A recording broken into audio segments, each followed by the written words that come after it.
ओम श्री परमात्मने नमः। श्रीमद्भगवद्गीता अथ पंचदशोऽध्यायः पुरुषोत्तम प्राप्ति योगः। श्री भगवानुवाच ऊर्ध्वमूलमदशाकम् अश्वत्थं प्राहुरव्ययं छन्दांसि यं च पर्णानि यस्नं वेद स वेदवित् अधश्चोर्ध्वं प्रसृता सस्य शेखाः पुनः प्रवृद्धा विषयप्रमाणाः अधश्च मूलान्यनुसन्ततानि कर्मानुबन्धीनि मनुष्यलोके न रूपमस्येह तदोपलभ्यते नान्तो न चादिर्न च सम्प्रतिष्ठा अश्वत्थमेनं सुविरूढमूलम् असङ्गशस्त्रेण दृढेन चित्वा न रूपमस् ततः पदं तत्परिमादितव्यं यस्मिन् गता न निवर्तन्ति भूयः तमेव चाद्यं पुरुषो प्रपद्ये यत्तः प्रवृत्तिः प्रसृता पुराणी निर्माणमोहजितसङ्गदोषाः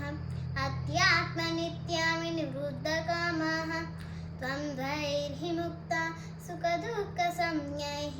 गच्छन्च मूढाः पदमव्ययं तत् न तद्भासयते सूर्यः न शशाङ्को न पावकः यद्गत्वा न निवर्तन्ते तद्धाम परमं मम वैवांशो जीवलोके जीवभूतः सनातनः मनश्चेष्टानीन्द्रियाणि प्रकृतिस्थानि कर्षति शरीरं यदवाप्नोति इच्छाप्युत्कामतीश्वरः गृहीतैतानि सैन्यादि वायुर्गन्धानि वासयत् स्तोत्रं चक्षुस्पर्शनं च रसनं घ्राणमेव च अधिष्ठाय मनश्चायं विषयान् नृपसेवते उत्क्रामन्तं स्थितं वापि भुञ्जानं वा गुणान्वितं विमूढानानुपश्यन्ति पश्यन्ति ज्ञानचक्षुषः यतन्तो योगिनश्चैनं पश्यन्ति आत्मन्यवस्थितं यतन्तो प्रकृतात्मानः नैनं पश्यन्त चेतसः यदादित्यगतं तेजो जगद्भासयते किलं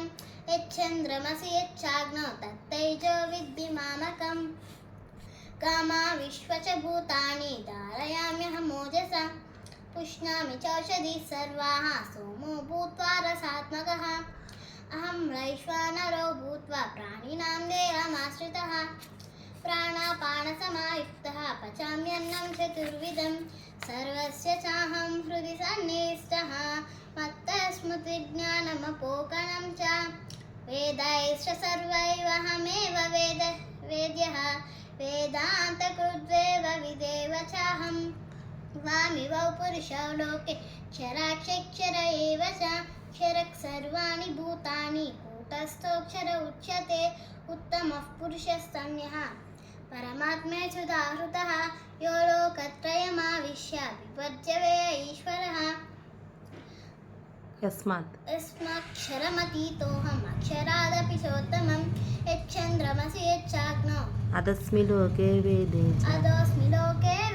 च प्रेरितः पुरुषोत्तमः यदादित्य यो मामेवम सम्मूढ जानाति पुरुषोत्तमं स सर्वविद् भजति मां सर्वभावेन भारत इति गुह्यतमं शास्त्रम् इदमुक्तं मया नघ एतद्बुद्ध्वा बुद्धिमान् स्यात् कृतकृत्यश्च भारत ॐ तत्सदिति श्रीमद्भगवद्गीतासु उपनिषत्सु ब्रह्मविद्यायां योगशास्त्रे श्रीकृष्णार्जुनसंवादे पुरुषोत्तमप्राप्तियोगो नाम पंचदशोऽध्यायः।